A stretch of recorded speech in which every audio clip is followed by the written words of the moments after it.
Esta parábola é também conhecida como a parábola do banquete de casamento, graças ao embate travado entre Jesus e os líderes judeus daquela época. Não só esta, mas outras parábolas também nasceram para nossa edificação. Nesta parábola, o Senhor Jesus fala que o reino dos céus não é igual, mas é semelhante a um certo rei que celebrou as bodas de casamento do seu filho. E os primeiros convidados não fizeram caso algum daquela festa. Então o rei tornou a enviar servos para convidar as pessoas para o casamento, e elas tomaram posse e mataram os seus servos. Então o rei teve a brilhante ideia e mandou seus servos convidar todos quanto encontrava no caminho, tanto maus como bons. E a festa nupcial ficou cheia de convidados. Só que ainda havia um problema.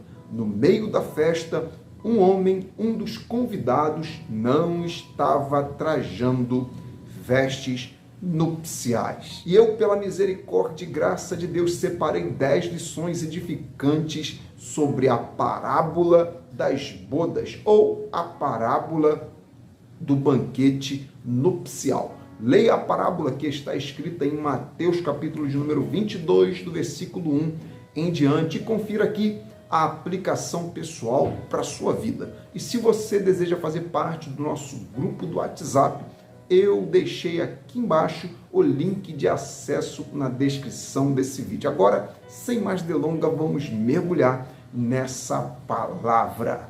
Primeira lição: o reino de Deus é uma festa.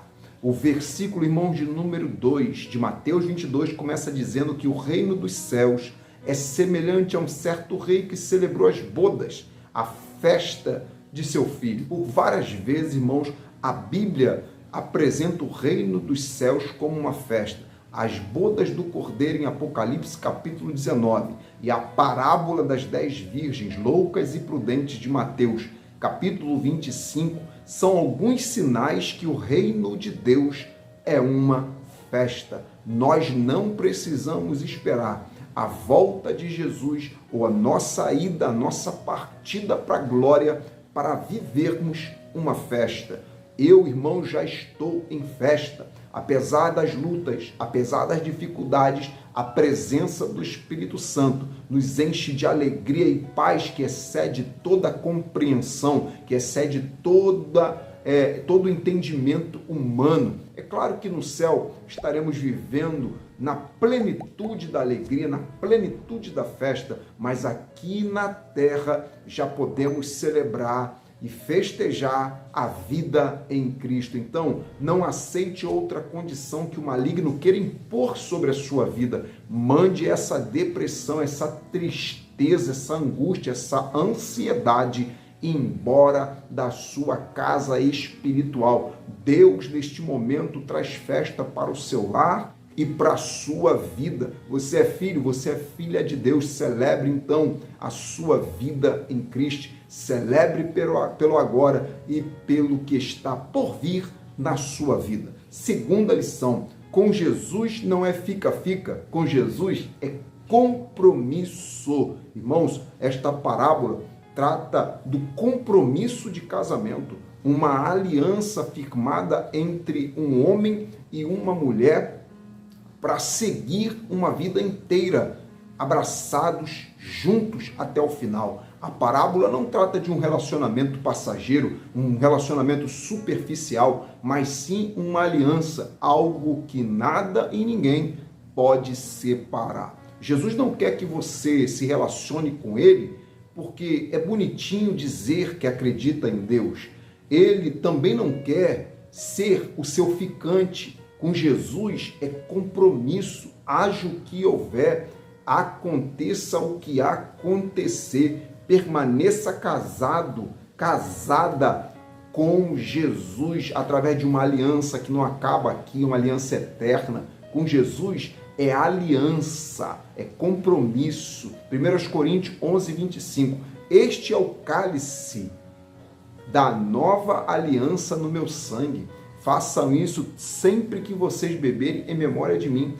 como está a sua aliança com Jesus. Terceira lição, rei ou juiz? No versículo de número 11, nos é apresentado o rei que entra na festa para ver os convidados. Mas assim que o rei percebe que um dos convidados não está trajado com vestes ideais, com vestes nupciais, este rei se torna um juiz. E no versículo 13, o rei sentenciou o homem nas trevas exteriores, onde haveria pranto e ranger de dente. Perceba uma coisa, repare que para quem estava com vestes adequadas, o anfitrião, o dono da festa, se apresenta como rei, ou seja, como aquele que reina a vida dos convidados, que decidiram obedecer a ele e se vestir de uma forma ideal. Mas para aquele homem desobediente, o rei se apresenta como um juiz implacável. Então fica a lição: se Deus te governa, ele é o teu rei, aquele que te dirige, aquele que te conduz, aquele que reina dentro de você. Mas se ele não reina no seu ser, se o que prevalece mesmo são as suas vontades, então no juízo final, Deus será para você um juiz. Jesus orou dizendo: venha a nós o teu reino. E o teu reino é a mesma coisa que dizer: eu quero que o Senhor seja o meu rei, eu quero que o Senhor me governe, eu quero ser governado pelo Rei dos Reis. Se Deus não te governar, os vícios vão te governar, os maus pensamentos, o pecado, a maldade vai te governar. Então, entre nesta festa, se vista com as vestes nupciais e venha celebrar uma vida inteira na presença do rei e não na presença do juiz. Quarta lição, quem inspeciona é o rei. O versículo de número 11 diz que o rei, entrando para ver, inspecionar os convidados, viu ali um homem que não estava trajado com vestes nupciais. Então, perceba que quem inspeciona os convidados é o rei e não os convidados que inspecionam convidados. Convidado não inspeciona convidado. Quem inspeciona é o rei. Você não está no reino para inspecionar, para julgar. Você está no reino para adorar a Deus e ajudar, não julgar, ajudar o seu próximo na caminhada. Só Deus inspeciona e dá o diagnóstico correto. Não esteja na igreja para inspecionar o cisco no olho de ninguém. Jamais entre no culto para inspecionar o louvor, para inspecionar a pregação de alguém, a roupa de alguém. Quem inspeciona a noiva é o noivo. Não é cristão ter um olhar crítico demais, um olhar crítico destrutivo. Quando a visão do amor ao próximo vai embora, sabe o que acontece? Começamos a ver defeito em todas as pessoas. Melhor do que inspecionar é ser usado por Deus para ver um determinado problema na vida de alguém e, ao invés de julgar, estender as mãos para ajudar. Uma coisa é inspecionar a vida de alguém, outra totalmente diferente é ser guiado por Deus na direção de alguém para ajudar.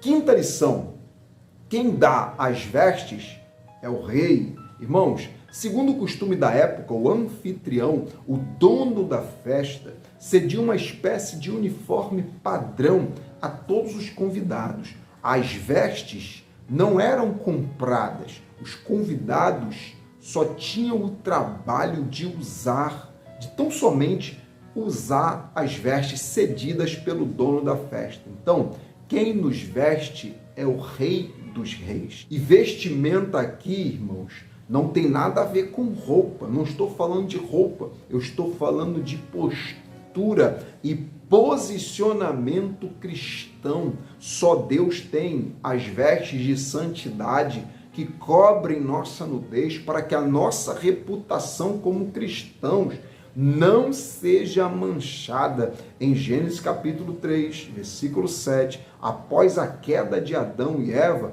eles perceberam que estavam nus e cozinharam folhas de figueira para esconderem a sua nudez. Só que ninguém nos cobre como Deus. As roupas ideais não vêm da terra, vêm do céu. As folhas da figueira eram insuficientes para cobrir a vergonha do casal. Por isso Deus, em Gênesis 3:21, fez túnicas de peles e vestiu o casal. Agora sim, eles estavam devidamente vestidos por Deus. Quem nos veste é Deus.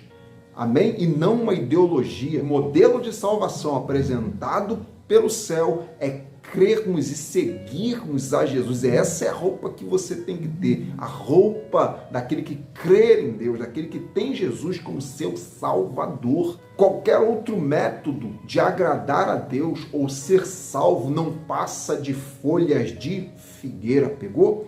Pare de confeccionar sua própria roupa.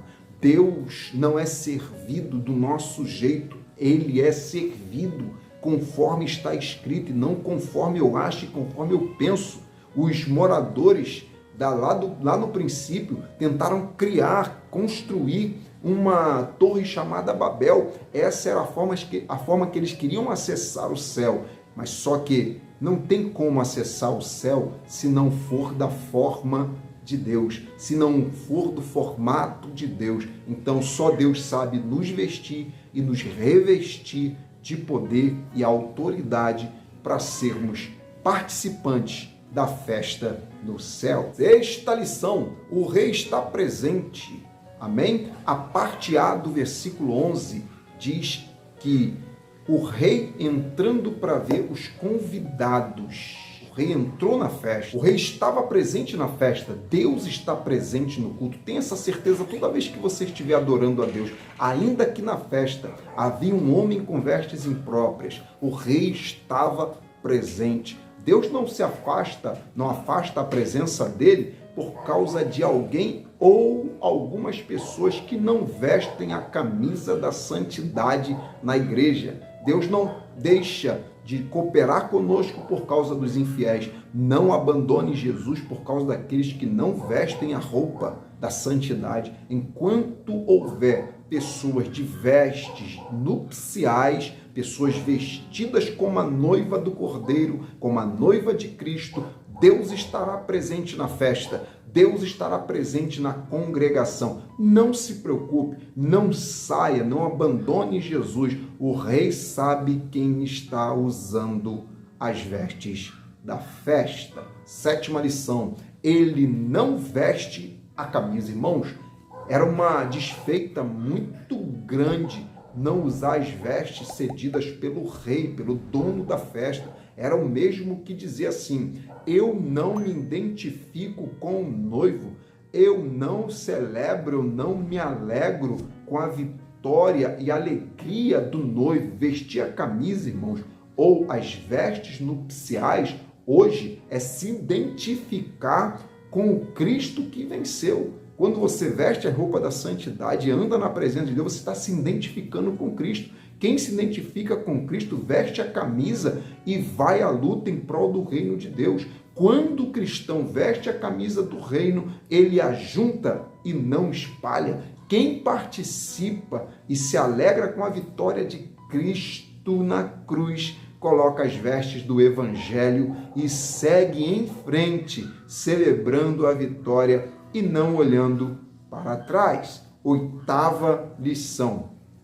Falta de exemplo não foi. O versículo 11 nos informa sobre apenas um homem que não estava trajado com vestes nupciais. Isso significa dizer que os demais, ou a grande maioria, estava devidamente vestido adequadamente.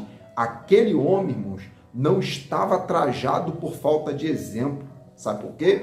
Haviam vários exemplos ao redor dele, mas ele escolheu seguir o mau exemplo. Mesmo com o amor se esfriando e a iniquidade aumentando, mesmo vivendo dias terríveis, de infidelidade e abandono da fé. O que não falta é exemplo de homens e mulheres de Deus.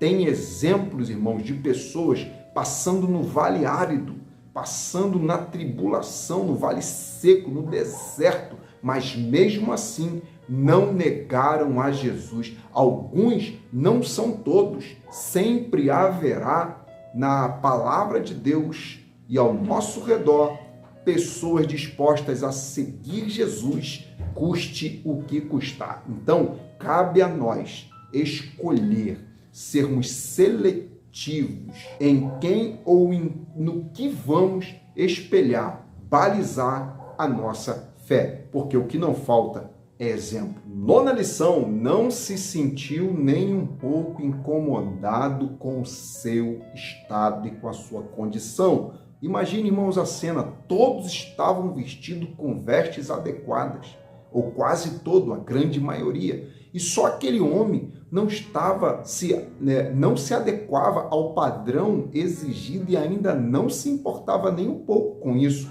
Se o rei não confrontasse ele jamais tomaria uma postura. A pior coisa, irmãos, que pode acontecer com um cristão é ele não se incomodar com o pecado, é ele pecar e não sentir nenhum pesar na consciência, é pecar e não ser incomodado pelo Espírito Santo. Tem gente vivendo na prática do pecado e tendo paz, só que é uma falsa paz. E ainda há aqueles que abandonam Jesus e dizem que agora estão vivendo, irmãos, uma vida melhor. Só que não. Quando você pecar e o Espírito te incomodar, é sinal de que você ainda ouve a voz de Deus e não quer viver debaixo do jugo do pecado. Então, aceite a roupagem de santidade que o Rei quer te dar. Independente da sua dificuldade, maior é Deus para te capacitar a andar do jeito de um convidado nupcial, a andar do jeito que Deus quer, a andar na santidade do Senhor. Em Deus você consegue, com Deus é possível. 10ª lição: primeiro vem as vestes nupciais, depois a armadura do Espírito. Vestes nupciais, irmãos, nesse contexto fala de santificação, posicionamento. E a santificação é o processo pelo qual estou disposto a passar para alcançar e agradar a Deus. Hebreus capítulo 12, 14 diz: segui a paz com todos e a santificação, porque sem a santificação ninguém verá o Senhor. Então eu entendo assim: primeiro você se santifica, se veste e depois Deus te reveste com a armadura de Deus. Se não nos santificarmos, não seremos revestidos com a armadura de Deus. E sem a armadura de Deus, somos presas fáceis no campo de batalha. E eu posso dizer sem medo de errar que a causa de muitas derrotas no meio cristão é a falta de santificação. Sem Bíblia, sem oração, sem jejum e sem consagração, não tem revestimento. E é aí que muitos estão deixando o caminho estreito e se enveredando pelo caminho largo da perdição. Então, faça a sua parte, seja santificado pela palavra, busque a santidade, se afaste do pecado, se vista e Deus vai te revestir. Que Deus te abençoe. Mais um vídeo para nossa edificação e a gente continua aqui lutando pelo Rei e pelo Reino. Deus é contigo, Deus te abençoe.